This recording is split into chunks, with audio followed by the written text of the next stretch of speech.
Good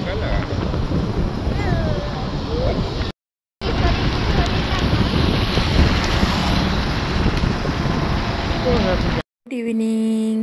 কি ভাবছেন, হঠাৎ করে রাস্তা থেকে ব্লগটা শুরু করলাম? তো এখন বাজে 8:30 মতো, না সরি 7:30। 7:30 মতো এখন যাচ্ছি হাই রোড হয়ে, শ্যামনগরের কাছাকাছি না, ভাটপাড়ার কাছাকাছি। তো যাচ্ছি, কাল যেহেতু পৌষ পার্বণ অ্যাকচুয়ালি আজকে আমাদের হয়, কিন্তু আজকে আমার কাছে এইসব ব্যবস্থাগুলো ছিল না, তাই কালকে করব। তো এই যে নারকোল নিতে এসছি, আমাদের এক চেনা পরিচিত, ওনার কাছ থেকেই নিতে এসছি। তো যাই হোক, নারকোলগুলো দেখাবো কালকে। বড় বড় নারকোল, কাঁচা নারকোল নিয়েছি, কেন পিঠের জন্য কাঁচা নারকোলটা বেশি ভালো লাগে। তো যাই হোক, যাওয়ার পথে না এই জায়গাটা এত সুন্দর লাগলো, আর তার মধ্যে পূর্ণিমার চাঁদ, পুরো গোটা মানে ফাঁকা মাঠ, এত সুন্দর লাগছিল। আমার বাড়িও গ্রামে, কিন্তু এখন না আর এই সবগুলো দেখা যায় না। এই জায়গাটা দেখলাম, খুব ভালো লাগছিল জায়গাটা দেখে, তাই ভাবলাম আপনাদেরও একটু শেয়ার করে দিই। তো এখন যাব বাড়ি, আর আজকে পিঠে পুলির কোনো ব্যবস্থাপনা নেই, কেন কি আমার কাছে এই যে বললাম নারকেল নেই, চালের গুঁড়ো নেই। এখন গিয়ে এই যে নারকেলটা নিয়েছি, এরপর চালের গুঁড়ো নেব, গুড় নেব, পাটালি গুড় নেব। এই যে একদমই ভালো ছিল না চালের গুঁড়োটা, প্রত্যেক বছর বাড়ির থেকেই নিয়ে আসি, এই বছর আর কেউ নিয়ে আসার ছিল না, তাই নিয়ে আসিনি। গুড মর্নিং, কেমন আছেন সবাই? আশা করছি ভালো আছেন, আমিও ভালোই আছি। আমার আরও একটা নতুন ব্লগে আপনাদের স্বাগত জানাই। তো সকালে ঘুম থেকে উঠে মেয়ে তো স্কুলে গেছে, আজকে পৌষ পার্বণ, পিঠে খাবো রাতে। এখন 9:10। তো ফ্রেশ হয়ে নিয়েছি, এখন দেখি একটু টিফিন বানাবো। কি বানাই, রুটি করবো ভাবছি, একটু রুটি করি। আর কাজ বাজ তো রয়েইছে, এই তো সবে সকাল, একটু শুয়েই ছিলাম, মেয়েকে স্কুলে পাঠিয়ে দিয়ে ইচ্ছে করছিল না, একটু শুয়েই ছিলাম। তারপর উঠে ফ্রেশ হয়ে নিলাম।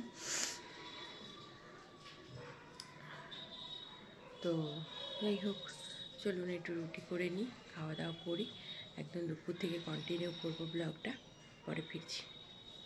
তো আবারও ব্যাক করলাম অনেকটা টাইম পর, এদিকে রান্না বান্না বসিয়ে দিয়েছি। তো যাই হোক, এই যে দুপুরে রান্না বসিয়ে দিয়েছি, করব হচ্ছে আলু পেঁয়াজ পোস্ত একসঙ্গে, তাই বেশি করে পেঁয়াজ দিয়েছি। আর এইদিকে একটা গোটা বাঁধাকপি রান্না করব, যেটা দুপুরেও একটু ভাত দিয়ে খেয়ে নেবো, আর একটু রাতে এই বাঁধাকপির তরকারি পিঠে করব। আর এইদিকে একটু মসুরের ডাল করব। তো রান্না বান্না কমপ্লিট, এবারে খাওয়া দাওয়া করব। আজকে বাঁধাকপির তরকারিটা যা হয়েছিল সে আর বলার না। আর এইদিকে রয়েছে আলু পোস্ত আর মসুরের ডাল। তো এই হচ্ছে আজকে আমাদের মেনু, তার সঙ্গে গরম গরম ধোয়া ওঠা ভাত। চলুন দুপুরে খাওয়া দাওয়া সেরে নিই, এরপর ঘর দুয়ার গোছানো মোছামুছি রয়েছে, পুজো করব। তারপর তো সন্ধেবেলায় পিঠে পুলির সমস্ত কিছু একা হাতে আয়োজন করব। কিন্তু তার আগে যেটা করব সেটা হচ্ছে এই যে নারকোল, ওই যে গতকাল নিয়ে এলাম, দেখুন কত বড় মালাটা। আমি জানি না আমি ফোনে কতটা ভালো দেখাতে পেরেছি, অনেকটা বড় ছিল। কেন কি নারকোলের আমার বাড়ি যেখানে, ওখানেই যা দাম শুনছি, আর আমার এখানে 70 টাকা করে এটা নিয়ে এলাম কাঁচা নারকোল। তো অনেক কমেই পেয়েছি, আমার মনে হলো। অনেকটা জল ছিল, আর নারকোলটা না প্রচণ্ড মিষ্টি ছিল, আর খুব ভালো ছিল নারকোলটা। এরম বড় সাইজের দুটো নিয়ে এসেছিলাম কাঁচা পিঠের জন্য, আর 3টে না 4টে মতো শুকনো নিয়ে এসেছিলাম।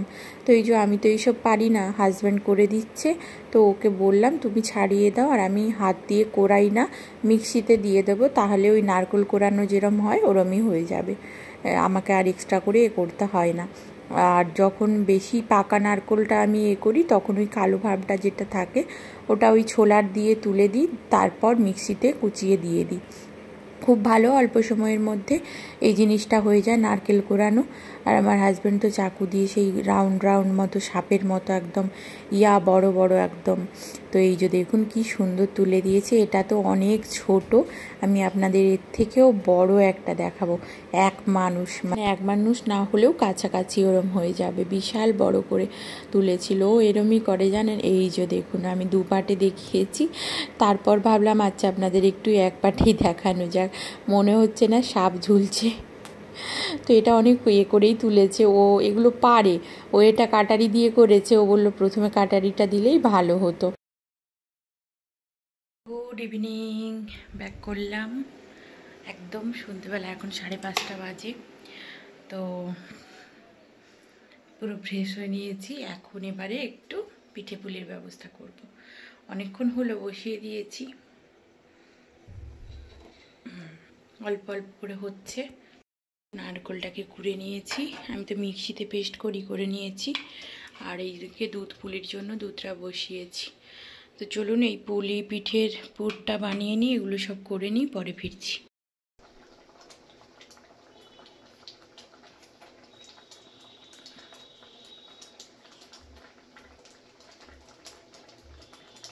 তো ওইদিকে দুধটা জাল দিয়ে নিচ্ছি দুধ পুলির জন্য, আর সাইডে নারকেলের পুরটা বানিয়ে নিচ্ছি।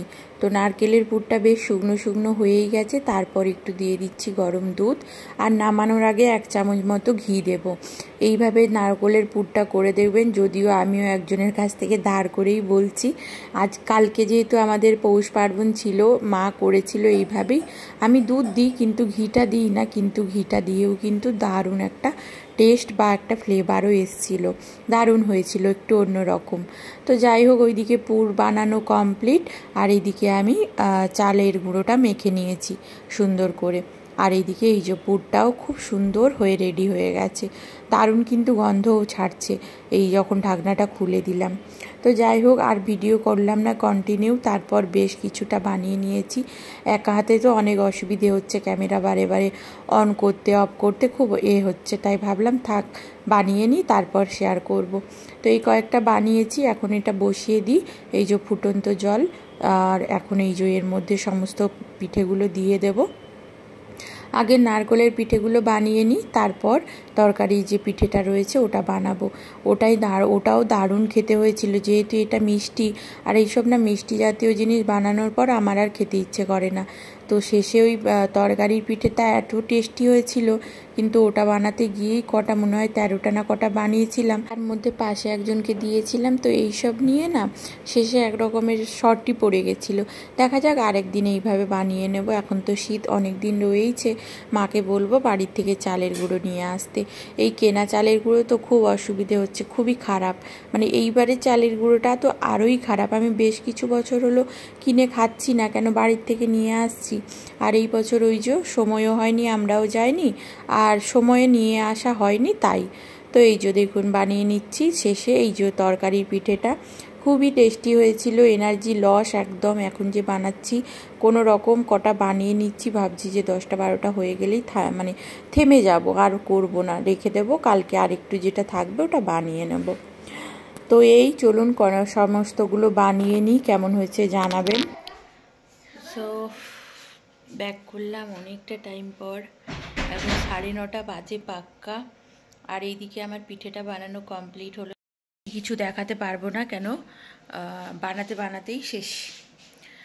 একজনকে দেওয়ার ছিল, দিয়ে দিয়েছি, শুধু দুধ পুলিটা আছে, আর 2-4টে ভাঙা ভুঙি নারকলের পিঠেটা রয়েছে। আর এই যে কফির পিঠেটা 4 পিস শেষে, আর বানাতে ইচ্ছে করছে না, 4 পিস শেষে বানিয়েছি, ওটাই মানে হয়ে গেছে। এই যে তুলে নেব, এটা কফির। আর মাগো এই যে ভাঙা ভুঙি সব পড়ে রয়েছে, এই যে কয়েকটা ভাঙা ভুঙি শেষ। আর দুধ পুলিটা আছে, এটা তো আজকের জন্য না, এটা কালকের জন্য। এই চলুন, আর কিচেন যা হয়ে আছে, আজকে আর এনার্জি নেই, খারাপ অবস্থা। এই যে খুবই খারাপ অবস্থা, কালকে গোছাবো। এই জায়গাটাও আর মানে আর এনার্জি একদমই নেই, শুধু এখন খাবো ওই বাঁধাকপির তরকারিটা দিয়ে একটু ভাবছি ইয়ে খাবো, মুড়ি খাবো। কেন এইসব বানানোর পর খেতে ইচ্ছে করছে না, দু তিনটে খেয়েছি কিন্তু আর ভালো লাগছে না খেতে, তো তাই একটু মুড়ি খাবো। তো চলুন খাওয়া দাওয়া করি, 9:30 বাজে, খাওয়া দাওয়া করে ঘুমোবো। আর ভালো লাগছে না, মেয়ে আর হাজব্যান্ড গেছে ওই পাশের বাড়িতে একটু পিঠে দিতে, চলে গেছে, চলেও আসবে। তো চলুন আজ তাহলে ব্লগটা এখানেই শেষ করছি, আর বড় করছি না, বিশাল ঘুম পেয়ে গেছে। তো যদি ভালো লাগে অবশ্যই এটা লাইক শেয়ার করে দেবেন, আর কেমন লাগলো কমেন্ট করে জানাবেন। তাহলে সবাই ভালো থাকবেন, সুস্থ থাকবেন, সাবধানে থাকবেন।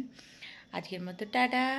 আর সবাইকে জানাই পৌষ পার্বণের শুভেচ্ছা, সবাই খুব ভালো কাটুক।